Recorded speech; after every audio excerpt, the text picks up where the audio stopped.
Radios que piensan.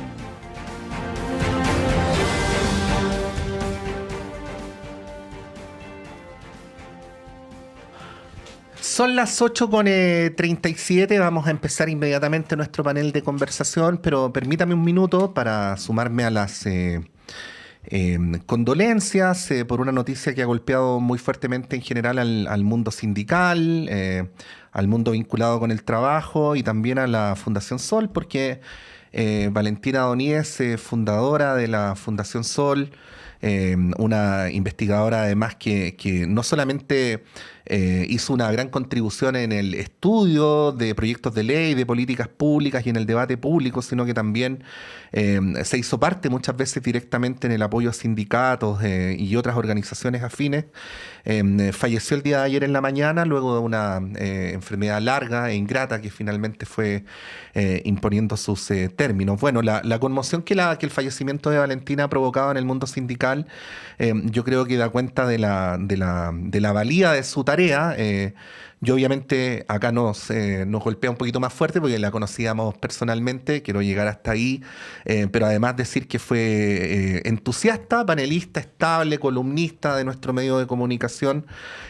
Así es que gracias Valentina Doníez por todo y desde acá expresamos nuestras condolencias a sus seres queridos, al equipo de la Fundación Sol y en general a toda la gente que apreció su paso por esta tierra. Dicho lo dicho, vamos con el panel. Montserrat Rolano, muy buenos días.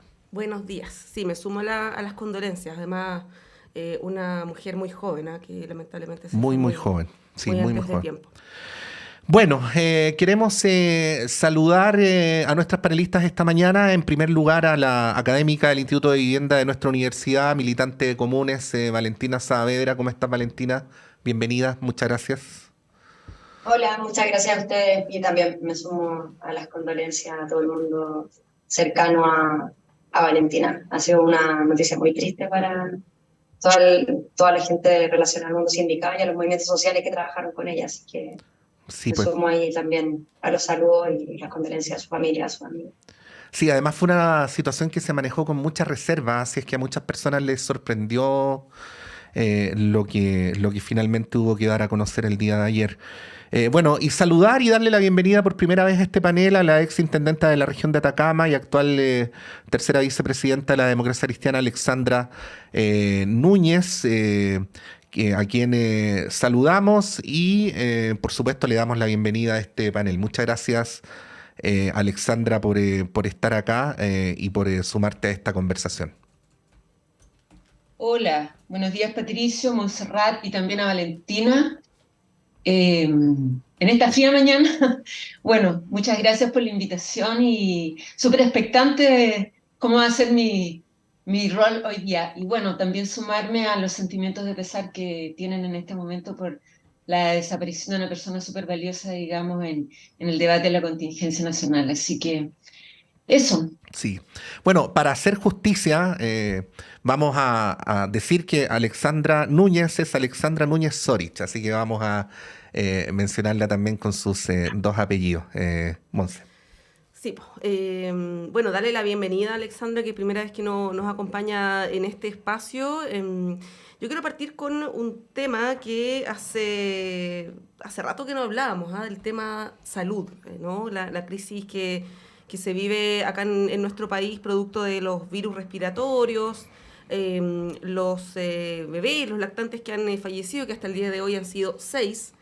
Y el caso que pasó hace algunos días en San Antonio con este lactante que falleció producto de una falta de camas, hubo ahí unas declaraciones desafortunadas de la ministra de Salud, que ella misma lo reconoció, y ayer la ministra en un programa de televisión admitió también que no se hizo la gestión con una clínica privada, con la clínica Las Condes, por algún impedimento de Contraloría que no permitía que se pudiera acceder a esas camas. Creo que había 3 camas disponibles. Bueno, después la Contraloría salió a aclarar que no había ningún dictamen de este organismo, pero sí hay un impedimento legal por razones laborales, pero de todas maneras igual se podría haber hecho, ¿no?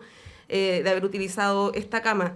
Y ahí yo quiero partir con eso, pero más general, no solamente respecto de este caso de la guagüita de San Antonio, sino la gestión del gobierno en esta materia que ha sido cuestionada. Sabemos que hay algunas intenciones de acusar constitucionalmente a la ministra, se ha pedido la renuncia del subsecretario de redes asistenciales, y se ha criticado harto y también se ha tendido a comparar con el manejo de la pandemia, cosa que yo creo que no sé si tiene mucho sentido, ¿no? Se ha comparado en términos de la gestión del gobierno anterior, que aquí lo hablamos, me acuerdo, con Valentina harto durante la pandemia. Pero bueno, hay que preguntarles cómo ven eso, ¿no? El tema de la gestión del gobierno. Y un cierto como sensación de que hay aprovechamiento político en esta situación, ¿no? Que también lo hubo durante la pandemia. Valentina, ¿cómo ves aquello? Sí, a ver, yo creo que primero hacer la comparación con el efecto de la pandemia, asumiendo que, o sea, entendiendo de que la pandemia era, digamos, una crisis global de salud, y con dimensiones, digamos, de contagio y, bueno, fallecimiento bastante más altos que los que se está viendo hoy en día. Me parece que es como tratar de como hacer crecer noticiosamente una situación para poder otorgarle una gravedad mayor. Y yo creo que tiene que ver más con un uso político de la contingencia, más que la búsqueda como de soluciones y de medidas concretas, inmediatas para el manejo que evidentemente también es una crisis sanitaria cuando bueno, hay un nivel no solo de contagio, sino de gravedad y también de bueno, uso de la infraestructura ya más del 90%. Entonces, pero yo creo que la comparación creo que tiene que ver más con como con la intención de generar una idea de que hay una situación aún más grave de lo que es, como sin quitarle, digamos, la relevancia a lo que está pasando.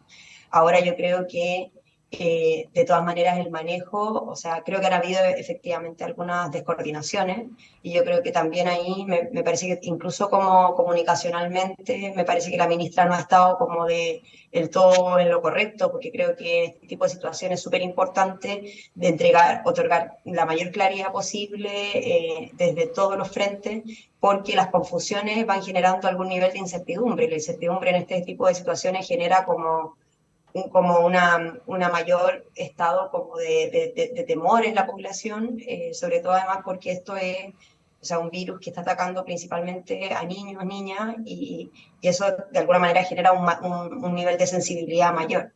Pero yo creo que el nivel de gestión que se está haciendo, o sea, me parece que igual ha sido ágil y que, bueno, el nivel como de gravedad no es comparable, lo que no significa que sea importante mejorar tanto la gestión como la comunicación de lo que está sucediendo, y en ese sentido, claro, hay cuestiones como, por ejemplo, el manejo de los datos o de las posibilidades que se tienen para enfrentar en caso de que esta situación se agrave.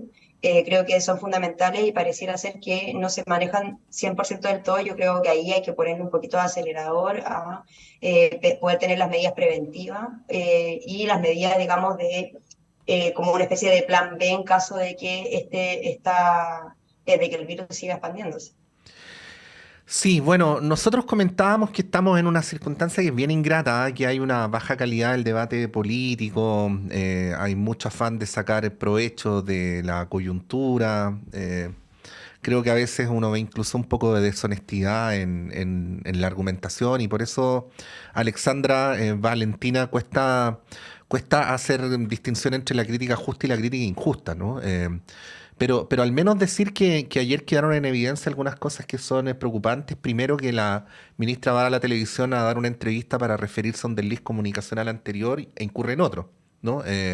Segundo, la falta de concordancia entre las afirmaciones del subsecretario y de la ministra que me parece que son delicadas. Y por último, creo que se da a entender o se devela, no sabemos qué tan es, pero al menos lo planteo hipotéticamente, podría ser a la luz de las declaraciones, un desconocimiento en el aparato, en la burocracia, en el funcionamiento del sistema, de cómo opera la ley de urgencia y cuáles son sus excepcionalidades, ¿no? Lo cual es una cuestión bien importante, porque la ley de urgencia está ahí precisamente para discernir en circunstancias donde está en cuestión la vida de las personas. Ahí, Alexandra, quería preguntarte cómo ves en general el tema y muy en particular estas cuestiones que son cuestiones que probablemente el sábado, antes de la entrevista, para decirlo más directamente, no las teníamos tan a la vista como ahora.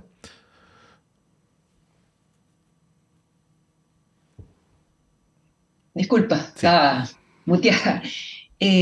Patricio, mira, primero partir diciendo que siempre referirse a temas como la salud, que tienen que ver en temas de vida o muerte, digamos, es súper ingrato.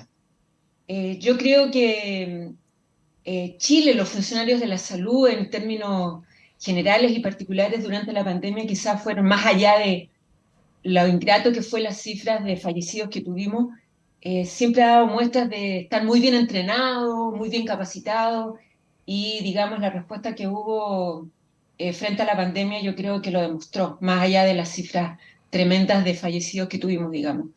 Y bueno, ahora el virus infencial en particular y con la presencia de muchos otros virus, siempre hemos sabido que esto va a pasar en estas épocas del año, digamos, y que afecta principalmente a los niños. Las cifras, digamos, también siempre es ingrato comparar cuántos muertos tenemos, cuántos muertos hubo antes, pero las cifras parecen no escapar a lo que, entre comillas, más allá de lo ingrato que es, como te digo, discutir estos temas, es lo normal, pero claramente no hemos llegado al pic, así lo han manifestado distintas autoridades. Las semanas que vienen van a ser más complejas aún, y si estamos frente a una situación ya de que las camas críticas están casi al uso del 100%, obviamente tenemos que estar todos en alerta. Y yo creo que sí, ahí ha habido ciertas descoordinaciones, yo creo que cierta desorganización, poco conocimiento de algunas atribuciones y de ciertas facultades que tiene el Estado y que debiera, digamos, con mucha premura tomarla en estos casos, sobre todo sabiendo que esto va a pasar. La ley de urgencias, digamos, debiera estar por decirlo de alguna manera, en el escritorio de todos aquellos directivos que tienen que tomar este tipo de decisiones. Yo creo que también hay ciertas cuestiones, digamos, que en temas comunicacionales la población quizás ha estado poco informada o falta información sobre lo que estamos pasando y lo que va a venir. Sí, Yo lo que echo de menos disciplinarmente se llama la comunicación de riesgo, ¿no? Mm. yo creo que debiéramos quizás poner énfasis en aquello, digamos, la población debiera empezar a tomar ciertas medidas que desde ayer ya empezaron, tenemos que volver a la mascarilla, tenemos que volver a lavarnos las manos bien y todo lo demás. Entonces yo creo que eso fue súper beneficioso en algún momento, eso echo de menos.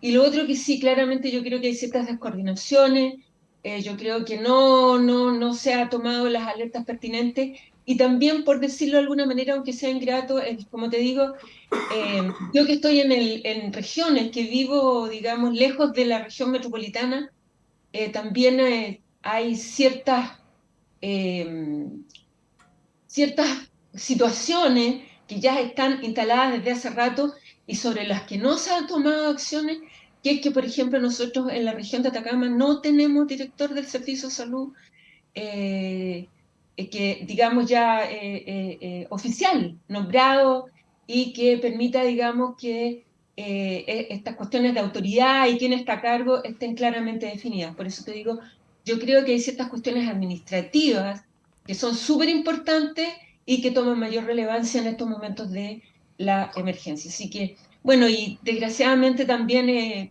todos estos temas administrativos y comunicacionales van enlodando y nublando un poco las acciones que sí tienen que ser conocidas por la población, y nos entrampamos en quién dijo más, menos, por más allá que sean súper lamentables ciertas declaraciones, pero nos entrampamos y no nos enfocamos en aquello que es lo importante, cuáles son las medidas, qué vamos a hacer, qué tiene que hacer el resto de la población, cómo tenemos que protegernos, cómo tenemos que proteger a los más chicos y a los más frágiles, que son las que atacan estos virus, y nos enredamos y la política enloda, o la mala política enloda y nubla la discusión principal, poniendo énfasis en aquellas cuestiones que sí son relevantes, pero no las más importantes en términos de apoyar a la población.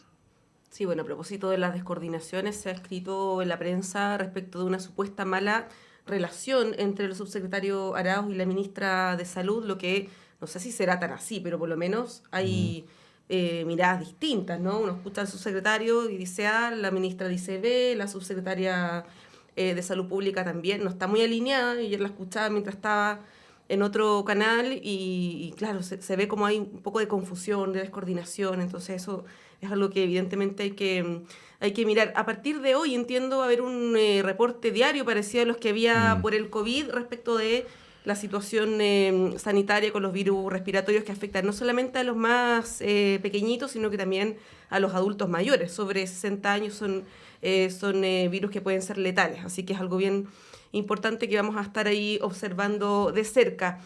Yo las quiero llevar a otro tema. ¿Puedo Sí, una por supuesto. última cosa, Monse? Mil Dale disculpas por nomás. interrumpirte. No, mira, primero decir que creo que es súper importante que el MinSal apele mayormente a los medios de comunicación para hacer difusión de la información más precisa que tiene que ver con el autocuidado. Creo que ahí hay que desarrollar una línea importante y por de pronto como radio nos ponemos al servicio de eso. Pero solamente para cerrar el tema, Valentina, preguntarte por algo en lo que en los últimos días los ex dignatarios del gobierno del presidente Piñera han hecho mucho énfasis, la ex subsecretaria Daza muy sentida, el ex ministro París lo ha dado a entender, el ex ministro Mañalich no, porque tiene lo que coloquialmente se conoce como cuero de chancho, ¿no? Pero que es que en el gobierno anterior se fue muy injusto, muy descomedido desde la oposición con la gestión de las autoridades sanitarias del país y que lo que está quedando en evidencia ahora es, como se ha dicho tantas veces respecto a este gobierno, es que otra cosa es con guitarra. De hecho, la subsecretaria Daza se recordó de cuando la entonces presidenta del Colegio Médico y posteriormente ministra del Interior, Isquia Siches, se refirió a ellos como infelices, ¿no? Bueno, Valentina, como esa pelota cae en tu cancha, ¿no? ¿Qué podrías decir al respecto?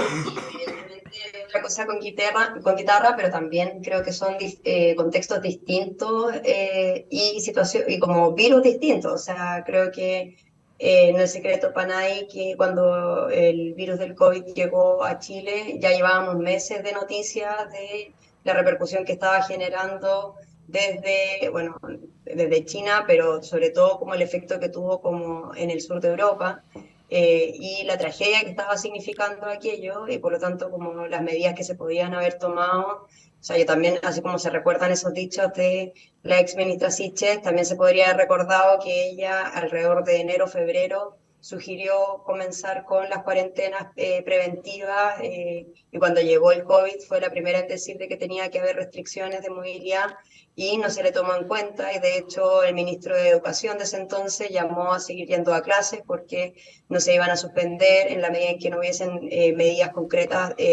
dictaminadas por el gobierno. Entonces, creo que también es un poco, hay un contexto diferente, porque acá también se generaron medidas de prevención, evidentemente, digamos, la expansión del virus actual, sincicial, en Chile está siendo más de lo que se esperaba. Yo creo que también tiene un poco de relación a la generación como de anticuerpos que se dieron o no en el proceso mismo de la pandemia y del encierro, y etcétera. Pero creo que el contexto es súper distinto y me parece que tratar de jugar a una especie de empate en esta situación no veo que sea como el foco de la discusión. O sea, por lo menos cuando fue la pandemia, el foco de la discusión era sobre qué medidas había que tomar o no y uno podía tener discrepancias sobre aquellas medidas. Si los exministros o la ex subsecretaria quieren centrar la discusión sobre como una especie de como viste que era difícil, me parece que es un poco absurdo y me parece que como no sé, no me parece tampoco que sea la prioridad ni tampoco es equiparable. Creo que, no sé, me parece como bastante desafortunado tratar de centrar la discusión en, miren, si tampoco lo hicimos tan mal, cuando en verdad estamos hablando de qué medidas hay que tomar en términos de salud para evitar más muertes de la población de riesgo. Entonces, no sé, como que creo que me parece un poco bochornoso que esa sea la discusión que puedan presentar exautoridades de gobierno, la verdad, en este contexto. Sí, pues el contexto es bien distinto y está lo que decía Valentina de que muchos especialistas criticaron al gobierno del presidente Piñera porque no se les escuchaba, no solamente el Colegio Médico, Espacio Público también emitió una serie de columnas, de informes y otras entidades también respecto del manejo que tenía el gobierno y sobre una suerte de opacidad en los números que en su momento también llevaron a que el ministro Mañalich tuviera que dar un pie al costado.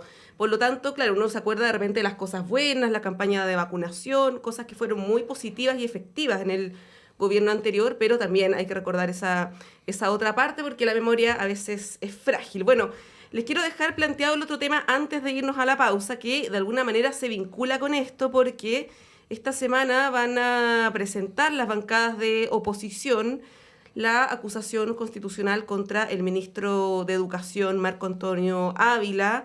Ayer Guillermo Ramírez en una entrevista en Tele 13 adelantaba que esta acusación tiene varios capítulos. Él decía que no compartía los capítulos relativos, por ejemplo, al tema de la educación sexual integral y que descartaba de plano él, ¿no?, que esto tuviera que ver con su orientación sexual. Pero sí que tenía que ver, a su juicio, que tenía asidero la acusación por notable abandono de deberes, algo que yo por lo menos no había escuchado. Decía, las prioridades del Ministerio de Educación no son las prioridades que debiera tener. Ahora, ahí uno se pregunta si eso amerita una acusación constitucional, ¿no? Bueno, da la sensación que no. Pero bueno, les quiero dejar planteado este tema porque tiene varias aristas esta acusación constitucional contra el ministro, varios niveles también de análisis para que lo podamos comentar a la vuelta de la pausa. Vamos a hacer un corte y volvemos en segundos.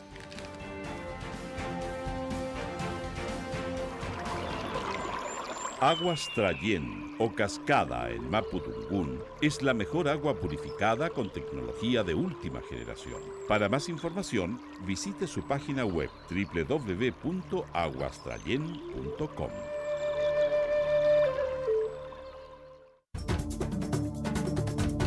Hola, soy María Olga Mate y te quiero invitar a escuchar todos los lunes a las 5 de la tarde El Gran Teatro del Mundo. Un escenario para conversar sobre nuestro rol en la sociedad, aquí en Radio Universidad de Chile, el 102.5 FM. Síguenos en nuestras redes. Te esperamos.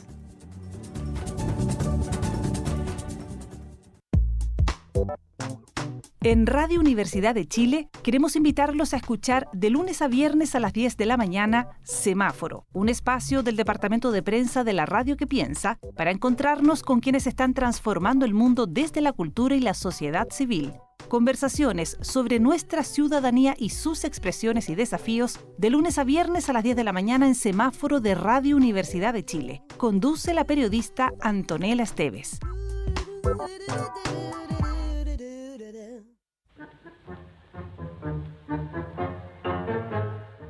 Mano a mano con el tango, con los NIN, usted ya lo sabe, todos los sábados de 10 a 11 de la mañana, por supuesto aquí en Radio Universidad de Chile, 102.5 de la frecuencia modulada. No se olviden, todos los sábados de 10 a 11 de la mañana, mano a mano con el tango.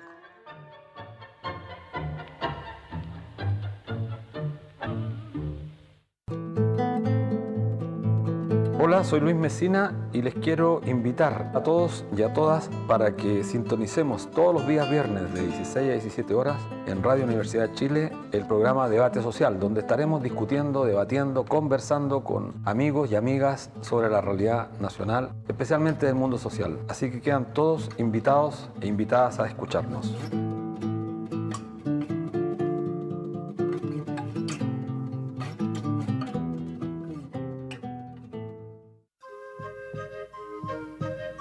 Radio Universidad de Chile, 102.5 FM, te invita a escuchar Savia y Raíz del Folclor Chileno, todos los sábados a las 13 horas, 1 de la tarde, junto a la folclorista Janet Salinas. Savia y Raíz del Folclor Chileno, sábado, 1 de la tarde.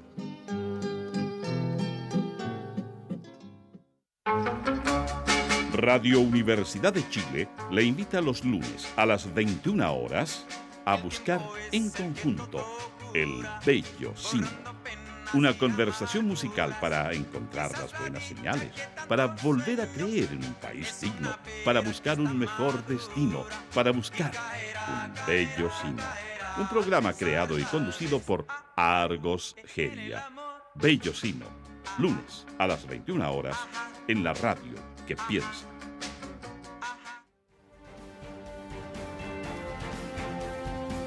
El Departamento de Prensa de Radio Universidad de Chile trabaja para mantenerlo informado. Radio Análisis, una transmisión conjunta de las radios que piensan.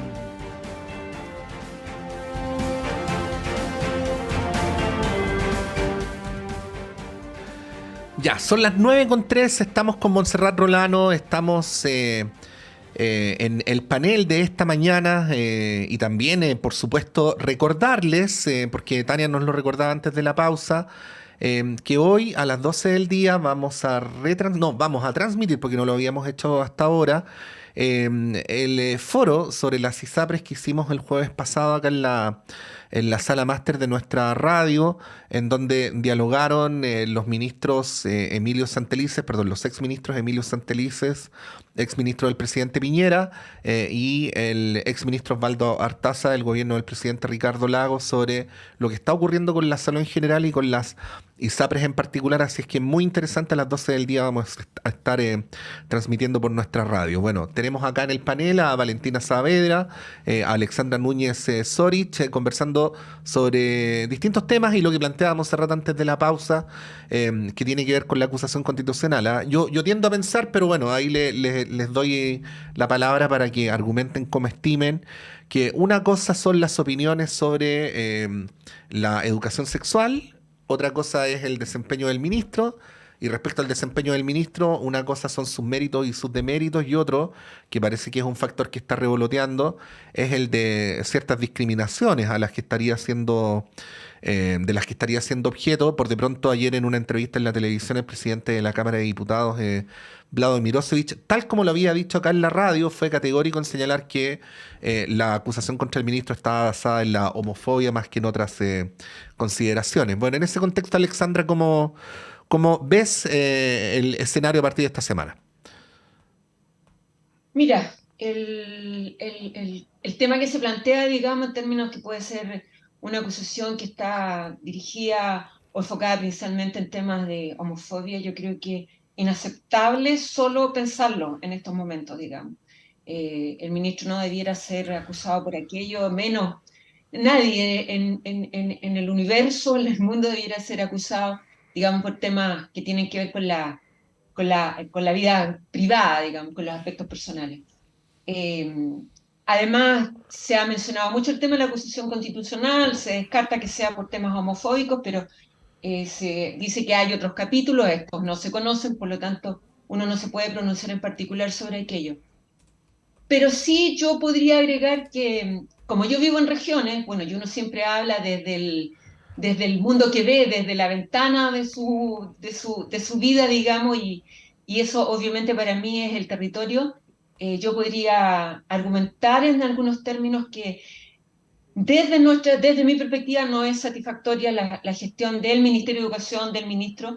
Nosotros en la región de Atacama tenemos a todo el territorio, está bajo los servicios locales de educación pública, cuestión que cuando fue, además, la del Huasco fue uno de los primeros en instalarse, y aquellos que creemos en la educación pública veíamos con mucha esperanza y mucha fe y mucho optimismo, digamos, aquí no, en el territorio tampoco hay tantas escuelas privadas ni escuelas particulares subvencionadas, por lo tanto la educación pública de alguna manera cubre al 80% de la población, y la instalación de aquellos servicios eran vistos con mucha esperanza, cuestión que ha sido frustrada, digamos, durante estos 3 años, más, 2018, ya estos 5 años de gestión de los servicios locales de educación pública, que la verdad es que ha sido bien complejo, bien atentatorio contra aquello que se promulgaba o se promovía o se decía que se iba a hacer. Ha sido súper complejo, tanto para todos los estamentos de la educación, digamos, los profesores, los estamentos directivos, los asistentes de la educación. Ha sido un proceso súper complejo, donde no se ha cubierto, digamos, todo aquello que se prometía, desde problemas de infraestructura, atraso, desconocimiento, desgraciadamente politización, donde se ha optado por desvincular a aquellos que eran especialistas en muchos temas que son súper frágiles y súper sensibles para la población, como los niños en situación especial, y se ha optado por poner en cargos a gente que no estaba lo suficientemente preparada o no está derechamente preparada, y el ministro ha estado varias veces acá en la región, un par de veces se ha comprometido a tomar medidas, ha estado en el territorio, ha visitado el territorio, y aquellas medidas y aquellas promesas que se han instalado no se han cumplido, y seguimos hoy día con una crisis en la educación pública, sobre todo cuestión que afecta a la mayoría de la población, porque los niños y niñas de esta región son las que acuden a eso.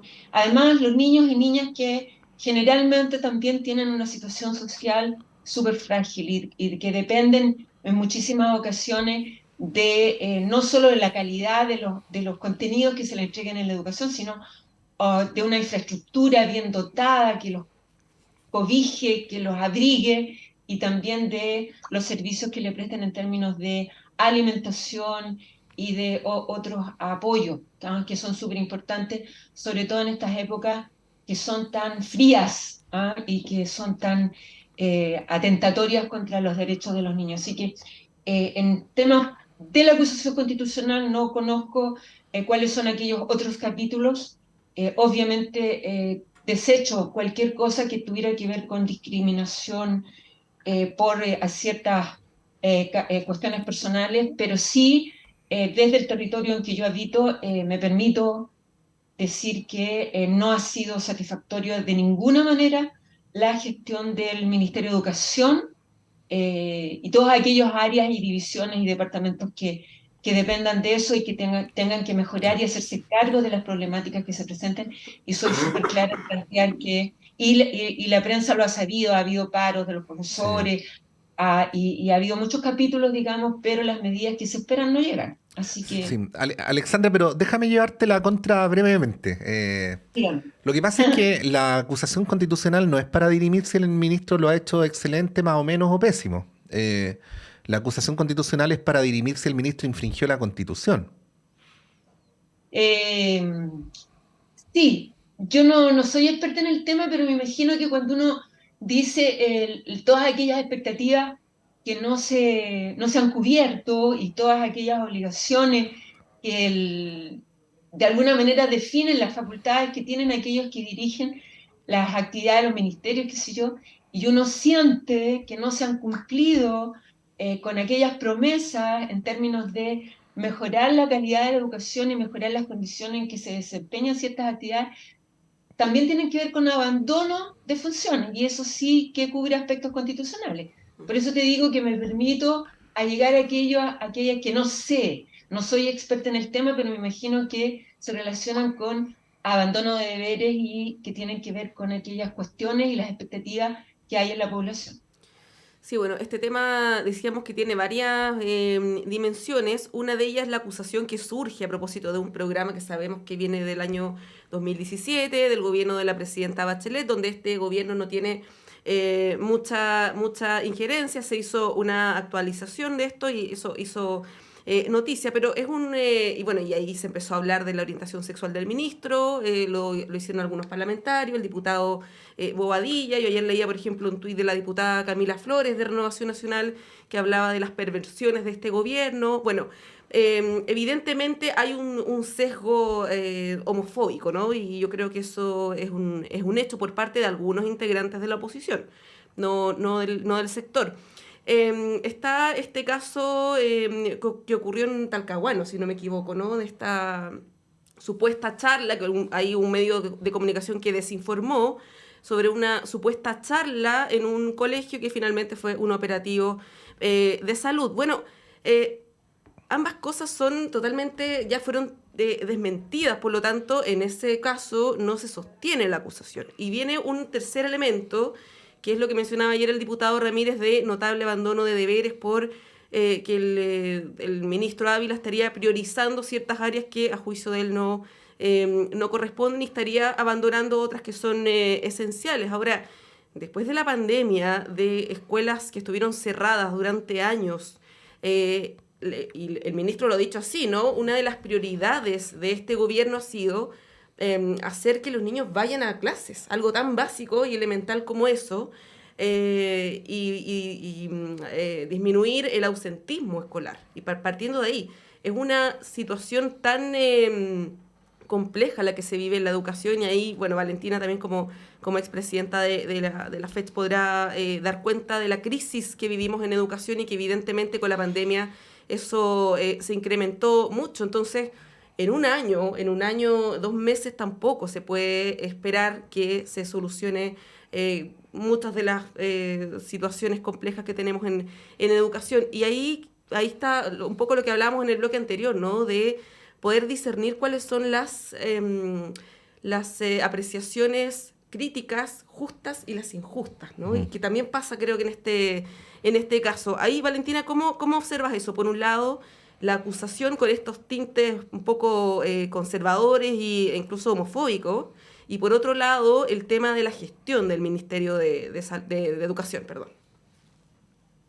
Sí, a ver, yo creo que, tal como lo decían, o sea, son dos cosas distintas. Una cosa como es la satisfacción que existe sobre la gestión de un ministro, y otra cosa es el argumento para poder hacer una acusación a nivel constitucional. O sea, que es distinto, por ejemplo, cuando se llama a un ministro como a dar cuenta dentro del Congreso, a través de las interpelaciones, de manera como de ir exigiendo como un poco de, bueno, que veamos el estado del arte del trabajo que ha realizado, versus una acusación constitucional en donde me parece que hoy en día no se sostiene, y creo que la única forma de entender cómo es que se ha llegado a este punto es un poco haciendo una revisión del paso a paso en el que se ha ido generando, en donde me parece que esto tiene que ver más como con una acción un poco obtusa de asumir de que no existen argumentos y por lo tanto que no se podía llevar no podía llegar a puerto, digamos, una acusación en base a los argumentos, porque también aquí hay una apuesta siempre en la política de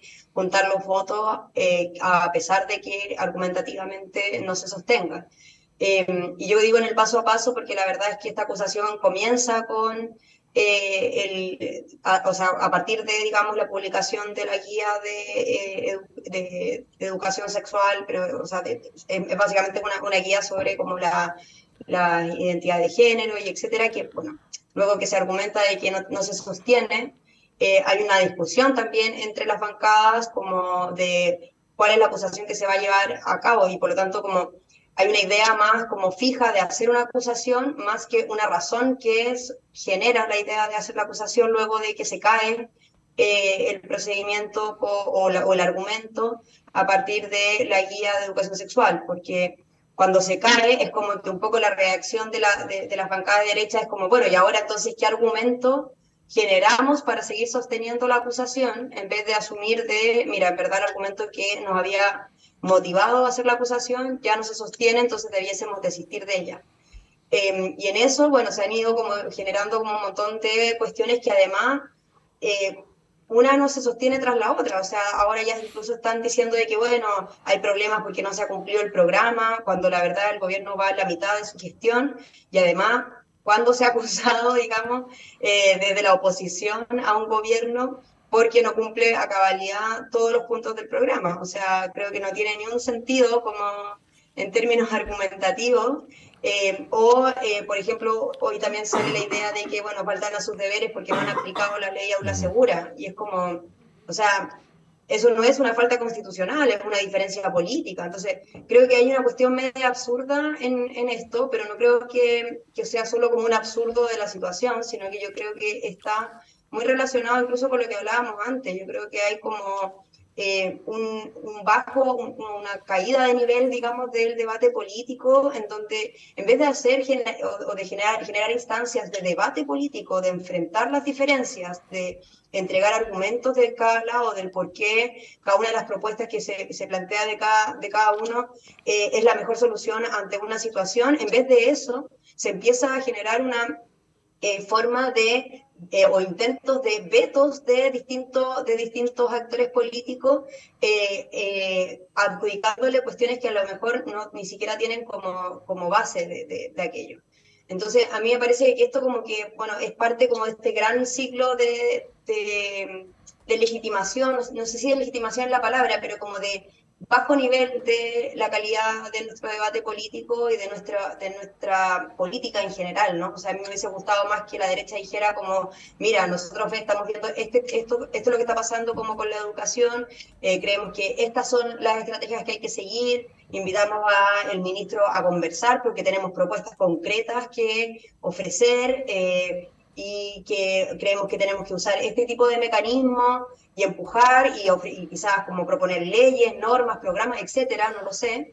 Pero en cambio, en vez de eso, o sea, esperan a que la cuestión, bueno, encontrar ahí uno que otro argumento y que, sí, insisto en que no se sostienen, y que, bueno, entonces la solución, acusación constitucional. Creo como que hay una cuestión como que falta un paso intermedio importante de la política que es la idea de que cada sector, y que yo confío en eso, de que cada sector que se mete en política lo hace porque tiene la confianza de que quiere ofrecer algo mejor para el país. Y creo que esa parte del debate de dónde están las propuestas, dónde está la discusión sobre lo que ofrecemos al país, está un poco ausente en esta discusión.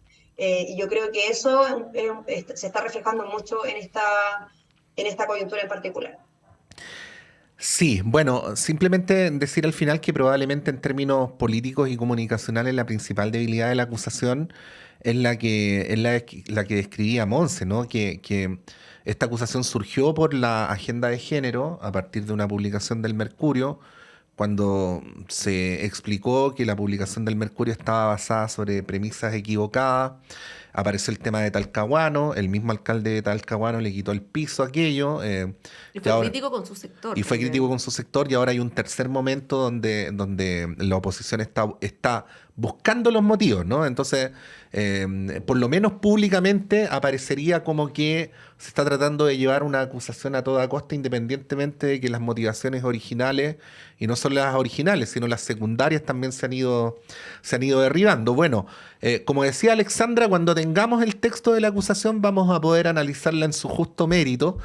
Y quería aprovechar de plantearles todos los coletazos que quizás no debería ser para tanto, pero bueno, ya está, que ha traído la locución del presidente de la República en tanto militante de Convergencia Social el sábado pasado en un acto donde, bueno, se celebró el aniversario del partido, se dio lugar a la nueva sede, y es curioso porque hubo dos partes de su intervención que llamaron la atención de manera distinta. Una, obviamente, al oficialismo, otra a la oposición.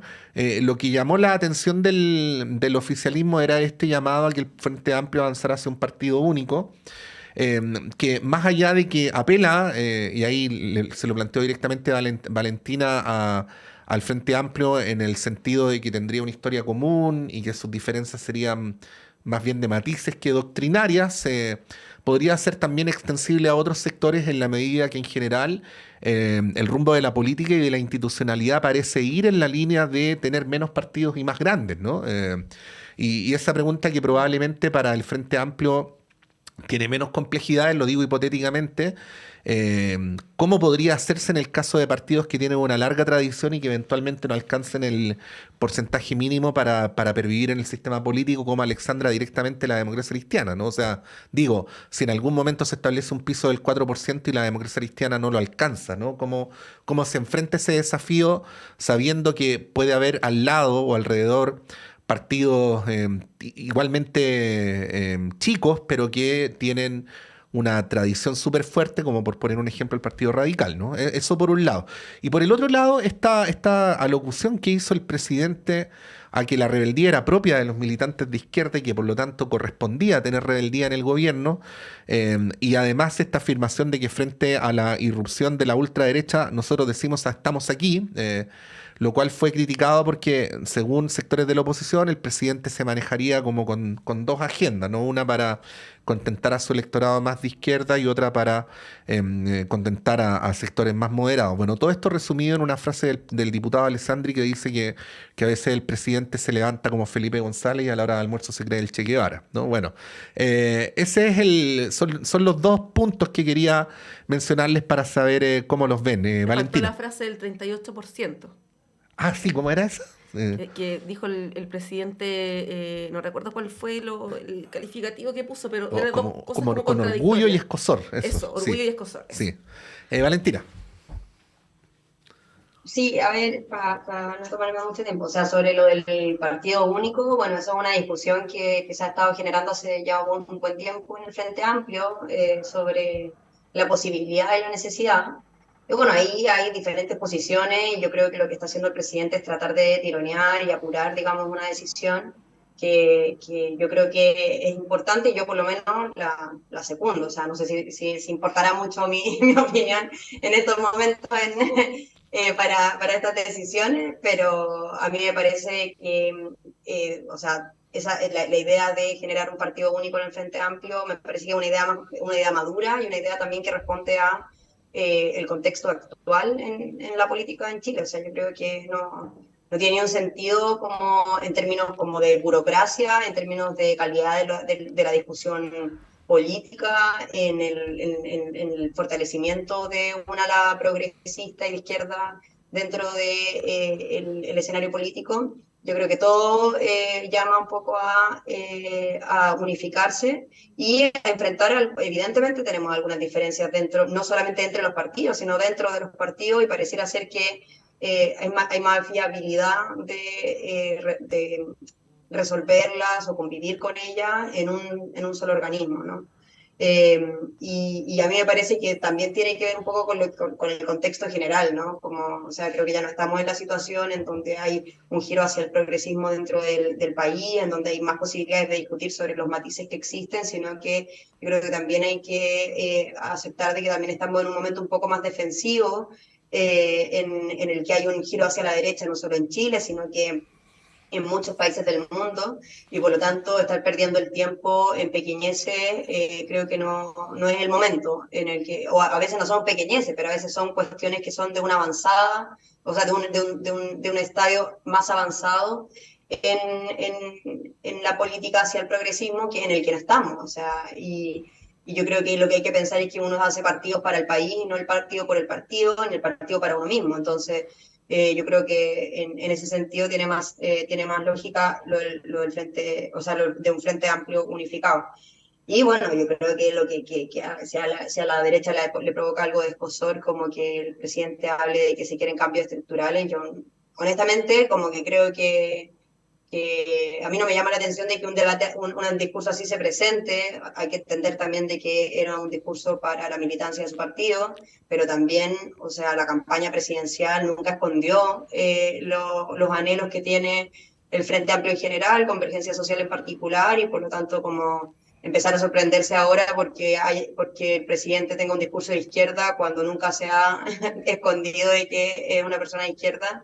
Me parece que es como una exageración o como una sobrereacción, y que bueno, yo creo que a veces es bueno que se recuerde eso, de que a pesar de que el gobierno sea dialogante, que tenga disposición a llegar a acuerdos con los sectores conservadores, no significa de que las personas que integran el gobierno se hayan vuelto o se vuelvan, espero, conservadora o más de derecha.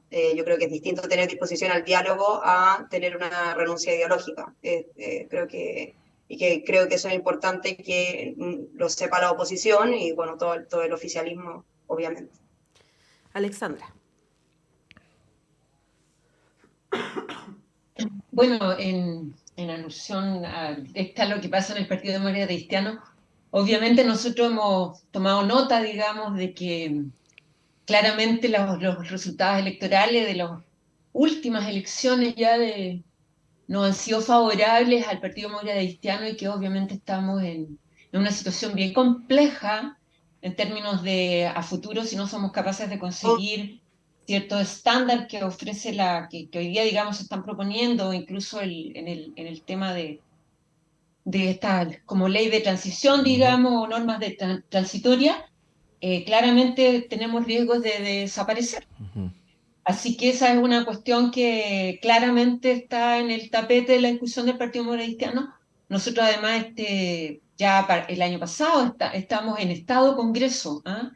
Estamos en estado congreso, significa que desde el año pasado está instalado la renovación de nuestro marco ideológico, nuestro marco de acción, digamos, con participación de ojalá toda la comunidad política de la ADC y todos aquellos que se sienten cercanos a nuestro accionar, a nuestras ideas, a nuestros planes, programas de gobierno y todo lo demás, que esperamos por distintas cuestiones, digamos, también ha sufrido cierta... se ha pospuesto, digamos, ciertas actividades y se ha lentificado ese proceso, pero esperamos ya a finales de este año, o sin más dilaciones, digamos, en enero tener lista la actualización, digamos, de nuestros programas de planes de acción, aunque este no es un congreso programático en sí mismo, digamos, pero sí esperamos tener actualizado aquello. Y claramente uno de los ejes principales de la discusión es cómo sobrevive el Partido Demócrata Cristiano a los nuevos desafíos que nos plantea la política, y una de las preguntas inherentes a aquello es obviamente continuar solos, que también para aquello hay que tener en cuenta que aquellos partidos demócratas cristianos que han estado en crisis en todo el mundo y que han continuado solos han desaparecido, y aquellos que han sido capaces de aliarse con otros, de armar federaciones, confederaciones o nuevas alianzas políticas, han sobrevivido. La muestra está en Alemania, Italia, con distintos signos, eso sí. Obviamente, esta actualización de nuestro en nuestro congreso ideológico nos va a permitir ir definiendo nuestras posiciones frente a temas que son súper candentes y claramente poner en el tapete, digamos, y conversar sobre aquello de cuáles son nuestras definiciones principales. Obviamente hoy día tú instalas el tema de aliarse con otros, causa ciertos escozor en algunos sectores o algunas tendencias internas, como en todos los partidos nosotros tenemos sensibilidades, tendencias internas, como quiera llamarse, pero aquella discusión obviamente causa escozor en aquellos sectores que válidamente y legítimamente obviamente quieren seguir en aquella línea de nuestros padres fundadores, sin obviar que el Partido Demócrata Cristiano nace desde la falange en alianza con otros, digamos, que son capaces de darse cuenta que hay que construir mayorías también con aquellos que tengan como objetivo, que tengan objetivos comunes. Claramente eso es un desafío que está ahí instalado, que tenemos que trabajar sobre aquello, que no podemos hacernos los lesos, y que tiene que ver con mantener aquella esencia que nosotros, por lo menos yo sigo creyendo que el Partido Demócrata Cristiano nace a la luz pública para hacerse cargo de grandes transformaciones, de dar cuenta de los deseos y anhelos de los más desposeídos, los más frágiles, y que aquella senda es la que tenemos que seguir. No sé si solos o en grandes alianzas con otros que piensan parecido, pero claramente también hay que tener en cuenta que hoy día en el mundo las grandes coaliciones de derecha que se han hecho cargo de la inmediatez de aquello, de los individualismos exacerbados y de ciertas cuestiones que rayan en el fanatismo, también está acechando, y que tenemos que nosotros, que enarbolamos las banderas que creemos que podemos enarbolar las banderas de los grandes cambios y transformaciones que den cuenta de aquellas cuestiones que son mucho más trascendentales, también creemos que es el momento de pensar en grande, y eso significa que hay que, de alguna manera, a veces dejar de lado cuestiones ideológicas que nos aíslan y tender a los grandes acuerdos, por lo menos en cuestiones programáticas y de grandes cambios estructurales que permitan que todos aquellos que habitamos esta tierra y este planeta tengamos oportunidades y un mejor futuro, digamos. Así que yo creo que esos son los grandes desafíos. y que están instalados y que yo espero que lleguemos a buen puerto. Sí, pues es un tema bien interesante que se va a dar también ahí en el debate constitucional. No alcanzamos a abordar nada de eso, pero quedará para la próxima ocasión. Nos tenemos que ir rápidamente. Agradecer a Alexandra y Valentina, que estén muy bien, que tengan un excelente lunes y una mejor semana. Muchas Gracias a ustedes. Un placer. Nos vamos a la pausa, volvemos en unos segundos.